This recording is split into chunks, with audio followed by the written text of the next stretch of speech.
Buenos días, soy Roberto Casales García y el día de hoy hablaremos sobre el Alcibiades I.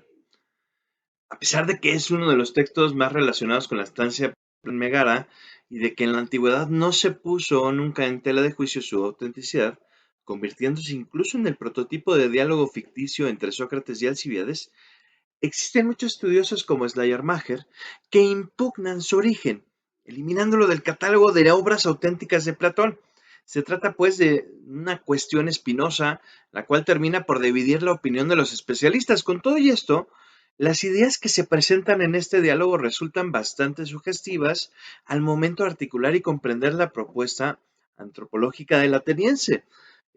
La trama de este diálogo comienza cuando Sócrates se presenta como el auxiliar ideal para orientar las ambiciones políticas del joven Alcibiades, en cuanto que solo es posible aconsejar a la asamblea si se poseen ciertos conocimientos muy precisos sobre la naturaleza del ser humano.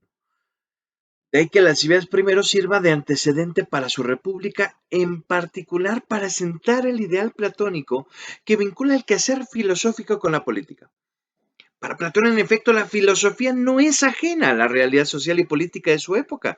El filósofo no debe quedar confinado a un ámbito estrictamente académico, como si la filosofía se limitara a la mera producción de textos abstractos que nada nos dicen sobre el mundo. Por el contrario, Platón cree que el filósofo debe mantener una relación estrecha con su entorno, procurando involucrarse de forma determinante en las cuestiones políticas y sociales de su contexto histórico. No obstante, así como el filósofo debe involucrarse en la política, Platón también sostiene que todo aquel que quiera incursionar en la política tiene la obligación de filosofar. De modo que la política no puede hacerse a capricho por meras intuiciones. La política requiere un conocimiento filosófico profundo. Por esta razón, el viejo Sócrates rechaza la arrogancia y la altanería del joven Alcibiades y sus pretensiones políticas. Vean esta cita, dice: dices que no necesitas a nadie para nada. Tus recursos son amplios, de modo que no careces de nada, empezando por el cuerpo y terminando por el alma. Pues crees en primer lugar que eres muy hermoso y muy alto. Perteneces a una familia muy emprendedora de tu ciudad, que también es la más grande de Grecia. Y por tu padre dispones de ilustres parientes y amigos en un gran número, que estarían dispuestos a ayudarte si en algo los necesitaras. Por parte de tu madre tienes también otros tantos que no son lo menos influyentes. De todas las ventajas que he enumerado, piensa que te proporciona la mayor, el poder de Pericles, el hijo de Jantipo, a quien tu padre os dejó como tutor tuyo. Pericles puede hacer lo que quiera, no solo en esta ciudad, sino en toda Grecia. Para hacer buena política y aconsejar a la asamblea, en efecto, no bastan ni las buenas disposiciones naturales de Alcibiades, ni su posición social privilegiada, por más que ésta pueda servirle para tener mayor influencia entre los atenienses. Quien ambiciona el poder en este sentido tiene el deber de filosofar, es decir, de hacer filosofía, de la filosofía su mejor consejera.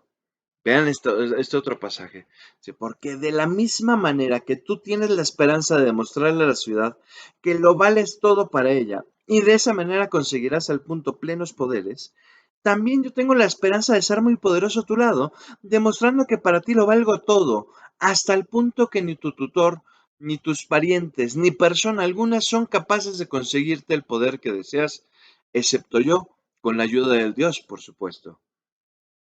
Para efectos de este diálogo en particular, aunque no exclusivamente, Sócrates se presenta como la voz de la razón, que pretende orientar las ambiciones del joven Alcibiades, asegurándole que sólo a través de la filosofía es posible alcanzar el verdadero poder. A partir de lo cual podemos sacar de limpio el siguiente razonamiento. Eh, si el poder solo es genuino por mediación de la filosofía y no de la mera retórica, que solo se encarga de embelezar los discursos para hacerlos más persuasivos, entonces la política aspira a un fin más noble que aquel de poseer el poder sin más. La mediación de la filosofía hace que la política trascienda la mera ambición del poder por el poder, para subordinar esta ambición a la búsqueda sincera de la verdad, con todo lo que esto implica. La razón de esto, si mi lectura de Platón es correcta, radica en que solo comparecemos para aconsejar a la asamblea respecto de aquellos temas de los cuales creemos conocer más y mejor. Y dice Platón en este diálogo: el que sea rico o pobre, el consejero les tendrá sin cuidado a los atenienses cuando deliberen sobre la sanidad pública, pero procurarán que el consejero sea un médico.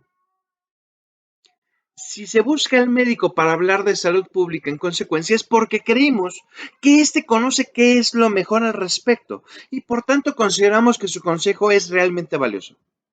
De ahí que aconsejar sobre un tema que uno desconoce se considere algo vergonzoso, no solo porque hace evidente esa supina ignorancia, sino también por los efectos nocivos que puede traer si se delibera en favor de este consejo. Prueba de ello se aprecia cuando deliberamos o discernimos sobre lo justo y lo injusto, donde se observa tanto una gran discrepancia al respecto como un cierto interés por las cuestiones filosóficas de fondo. Pues, dice el diálogo, los atenienses y los otros griegos raramente se preguntan qué es lo justo y qué es lo injusto, pues piensan que tales cosas son evidentes y dejando estos temas de lado examinan qué clase de actividades son útiles. Mientras que lo primero ha generado una vasta cantidad de conflictos, como se aprecia en la Odisea y en la Ilíada, lo segundo nos obliga a cuestionarnos sobre la naturaleza de lo justo, ya que el no hacernos esta pregunta nos incapacita para determinar cuándo algo es justo o injusto. Pretender aconsejar a la Asamblea sobre política, particularmente en lo que respecta a la guerra y la paz, que es lo que Alcibiades quiere, implica hablar sobre lo justo y lo injusto, un tema del que muchos hablan sin por eso tener claridad respecto a aquello que hace que algo sea de tal o cual índole. En el contexto de este diálogo, Alcibiades sostiene que lo injusto y lo útil y lo conveniente son de distinta índoles, mientras que Sócrates defiende que lo justo, lo útil y lo conveniente tienen que ver con aquello que es lo mejor para el Estado, en cuanto que se relacionan íntimamente con el bien y la belleza. Si lo justo y lo conveniente son de naturaleza distinta, entonces existirían cosas justas que no son genuinamente convenientes y cosas injustas convenientes. Algo semejante ocurriría entre lo justo, lo bello y lo bueno, puesto que o bien admitimos que todas las cosas son bellas y buenas, o bien afirmamos que hay cosas vergonzosas buenas.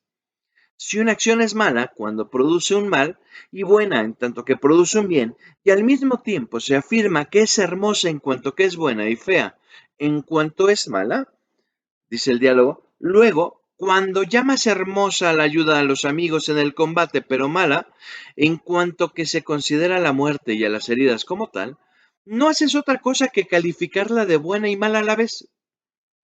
A partir de lo cual, Sócrates pretende demostrar que lo bello y lo bueno son una misma cosa, pues lo contrario cae en contradicción.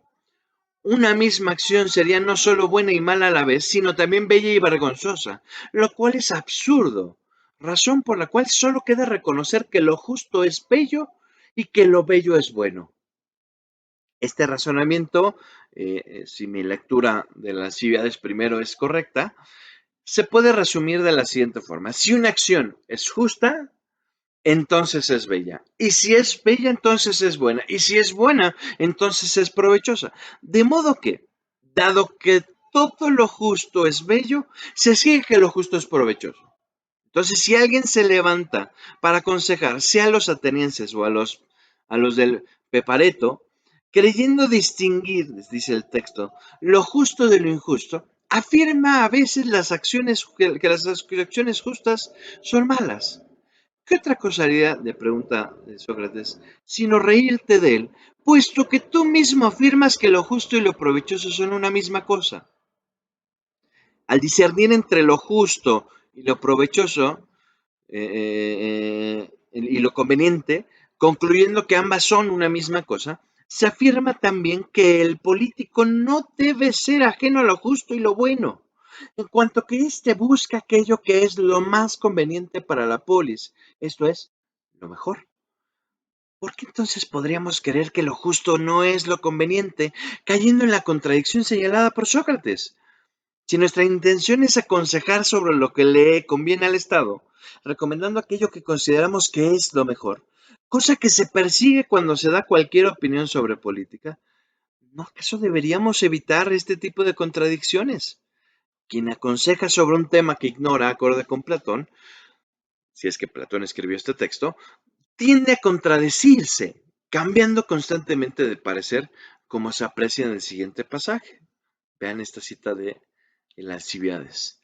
Sócrates. Examinémoslo junto. En cuanto a las cosas que no sabes y que tú reconoces ignorarlos, ¿cambios de opinión en este aspecto? Por ejemplo, ¿sabes sin duda que no sabes acerca de la preparación de alimentos? Alcibiades. Desde luego. Sócrates, en ese caso, ¿opinas tú mismo sobre cómo deben prepararse y te contradices o te confías al que sabe? Alcibiades, hago esto último.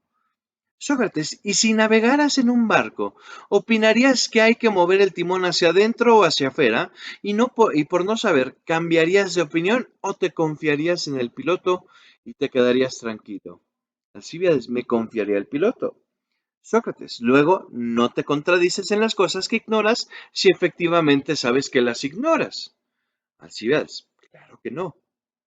Sócrates, ¿te estás dando cuenta de que los errores en la conducta se producen por esta ignorancia que consiste en querer saber cuando no se sabe? Muy buen pasaje, ¿no? Quien actúa, en la opinión de Platón, lo hace bajo la creencia de saber lo que hace, confiando en otros cuando reconocen su ignorancia en el tema. Es así que el que ignora busca refugio en aquellos que considera expertos en el tema, lo cual le previene del error. Por el contrario, quien actúa en ignorancia sobre pretexto de creer que sabe lo que hace, tiende a errar en su juicio, razón por la cual los políticos deben de consultar a los especialistas antes de tomar decisiones apresuradas sobre temas que ignoran, ya que es esta ignorancia la causa de los males y la verdaderamente censurable, dice Platón, dice el diálogo. Todavía más grande es el error cuando el tema es de vital importancia, como ocurre en relación a lo justo, lo bueno, lo útil y lo conveniente, temas centrales de la política. De que Platón juzgue necesario recibir formación filosófica antes de adentrarse en la política, cosa poco frecuente entre los que gestionan estos asuntos. La falta de una preparación adecuada para hacer política, sin embargo, no implica que ésta deba transformarse en una lucha interna entre diversas posturas, como si cada uno de los miembros de la Asamblea fuesen enemigos. Quien pretende hacer política tratando a sus pares como tal, no ha comprendido que la política misma responde a un fin superior, el cual nos convoca a buscar nos convoca a buscar la unidad entre todos los que velan por la polis.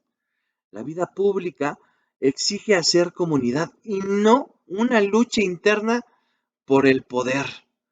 De ahí que Sócrates aleccione a Alcibiades con las siguientes palabras. Vean este pasaje maravilloso.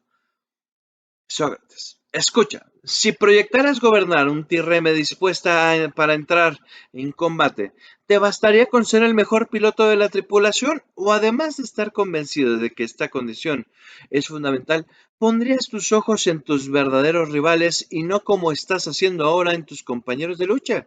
Porque sin duda debes estar por encima de estos hasta el punto que no se consideren dignos de ser rivales tuyos, sino que sintiéndose en situación inferior, deben colaborar contigo en la lucha contra el enemigo si realmente te propones llevar a cabo una acción hermosa digna de ti mismo y de la ciudad.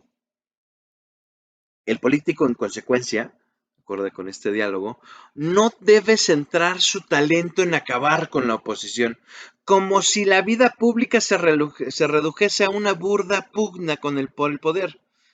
Dice Sócrates al Alcibiades, dice, mi querido amigo, no es Midas el creador de codornices en quien debes poner tus ojos, ni en otros de su misma especie que intentan meterse en política, teniendo todavía en el alma la tonsura de la esclavitud.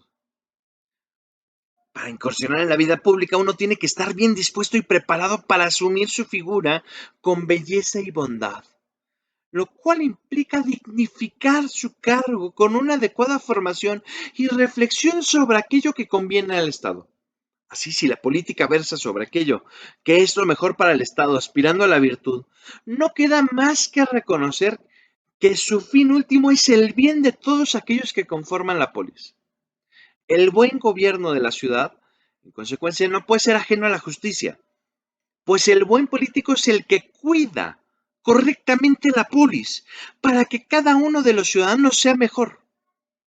Para Platón, en efecto, la política se encuentra íntimamente relacionada con el bienestar de cada uno de sus miembros, de modo que debe procurar todo aquello que los haga mejores. La política, en consecuencia, no tiene que ver con el arte para mejorar cualquiera de nuestras cosas, sino con el que nos hiciera mejores a nosotros mismos, dice Sócrates. Así como el arte para mejorar el calzado no constituye una mejora respecto al pie, sino exclusivamente del calzado, asimismo la política debe procurar aquello que es lo mejor para cada uno de nosotros. Esto último, sin embargo, pues presupone un conocimiento profundo del ser humano, ya que no podríamos saber qué arte le hace a uno mejor si no sabemos en realidad lo que somos. La antropología filosófica en este sentido resulta medular para la política, en cuanto que solo podemos saber qué es lo mejor para el Estado si sabemos qué es lo mejor para cada individuo, y solo sabremos qué es lo mejor para cada uno si sabemos qué o quiénes somos. Para aconsejar a la Asamblea sobre lo que conviene al Estado, en resumidas cuentas, debemos conocer nuestra propia especificidad. La antropología platónica, sin embargo, pone lo radicalmente humano en el alma, en la medida que el cuerpo constituye un órgano o herramienta que es usado por el individuo. Así como distinguimos al zapatero de sus herramientas, distinguiendo entre el que utiliza una cosa y la cosa que utiliza, nos percatamos de que el ser humano se sirve de su cuerpo y que en consecuencia es algo que utiliza el cuerpo, dice Sócrates. Dado que no hay otra cosa que utilice el cuerpo que no sea el alma y que distinguimos entre la herramienta y el usuario, uno puede decir que se sigue que el ser humano es fundamentalmente su alma, dice Sócrates. Luego, el que nos ordena conocerse a sí mismo, nos está mandando en realidad conocer el alma. Para formar hombres de bien, en otras palabras, es necesario dirigir nuestros esfuerzos a profundizar en nuestro conocimiento del alma, ya que en esto consiste, según Platón, el genuino conocimiento antropológico. Le dice Sócrates a Alcibíades. Entonces, mi querido Alcibíades, si el alma está dispuesta a conocerse a sí misma, tiene que mirar a un alma, y sobre todo a la parte del alma en la que reside su propia facultad, la sabiduría, o cualquier otro objeto que se lo parezca. En opinión de Platón, si es que Platón escribió esto último implica reconocer aquello que hay de divino en nosotros, en cuanto que aquella parte del alma en que reside el saber y la razón parece divina, y quien quiera que la mire y reconoce todo lo que hay de divino, dice, un Dios y una inteligencia también se conoce mejor a sí mismo. Para Platón, el conocimiento de uno mismo es fundamental para determinar qué cosas nuestras son buenas y cuáles malas, de modo que este conocimiento me ayuda a discernir qué es aquello que me conviene, en cuanto constituye un bien real, y qué debo evitar en cuanto me perjudica. Sin este conocimiento de mí mismo y de lo que conviene, lo mejor para mí resulta imposible conocerlo. Y si era imposible conocerlo para mí, también para los demás y en consecuencia para la polis. Tal y como se puede ver, vean este pasaje maravilloso. Dice Sócrates. Y así, quien ignora lo que es suyo, siguiendo el mismo argumento, ignora también lo que corresponde a los otros. Alcibiades, ¿cómo no? Sócrates. Y si ignora lo propio de los demás, también ignora lo referente a los asuntos de la ciudad. Alcibiades, necesariamente. Sócrates. Luego, tal individuo no podría dedicarse a la política. Alcibiades, claro que no. Sócrates, ni tampoco a la administración. Alcibiades, desde luego. Sócrates ni siquiera sabrá lo que hace. Alcibiades, sin duda. Sócrates, y una persona que no sabe no cometerá equivocaciones. Alcibiades, claro que sí. Sócrates, y al equivocarse, no se comportará mal tanto en su vida privada como en la pública. Alcibiades, ¿cómo no va a serlo? Sócrates, y al obrar mal, ¿no será desgraciado? Alcibiades, y mucho. Sócrates, y las personas por las que trabaja. Alcibiades, también estos lo serán. Sócrates, entonces, no es posible ser feliz si no se es sabio y bueno. Alcibiades, no es posible. Sócrates, luego, los hombres malvados son desgraciados. Alcibiades, muy desgraciados. Sócrates, entonces, no se escapa la desgracia acumulando riquezas, sino haciéndose sabio. Alcibiades, es evidente. Sócrates, o sea, no son murallas, ni tirremes, ni arsenales lo que necesitan las ciudades, Alcibiades, para ser felices. Ni siquiera mucha población, ni grandeza, si careciera de virtud. Alcibiades, está claro que no. Sócrates, por ello, si vas a conducir los asuntos de la ciudad de manera correcta y conveniente, tendrás que hacer partícipes de la virtud a los ciudadanos. Qué cita tan bonita, ¿no?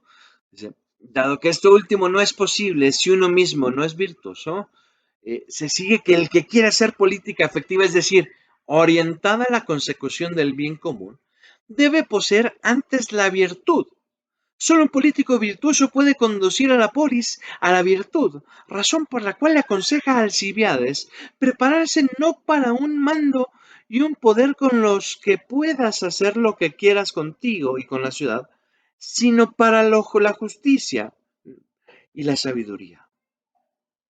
Ya esto podemos cerrar con una cita maravillosa y una breve explicación de esta. Dice el diálogo, si hay libertad para hacer lo que se quiere, pero sin tener razón, ¿qué le ocurriría lógicamente al individuo o a la ciudad? Es como si un hombre enfermo tuviera libertad de hacer lo que viniera en gana sin poseer la razón capaz de curar, actuando como un tirano hasta el punto de que nada se le puede reprender. ¿Qué puede ser de él? ¿No es lo más probable que arruine su cuerpo? Lo mismo pasaría si en una nave un pasajero carente de sentido y de conocimiento necesario para navegar, hiciese lo que quisiera, creyendo que sabe lo que hace cuando en realidad lo ignora. Esta nave y su tripulación correría el riesgo de perderse o peor aún, de perecer en el intento. Eh, Análogamente veríamos lo mismo en lo que respecta a la política y esto se puede aplicar prácticamente a cualquier ámbito de nuestra vida. Eh, Razón por la cual es necesario contar con políticos bien preparados, cuya libertad, a modo de conclusión, sea conducida por la razón.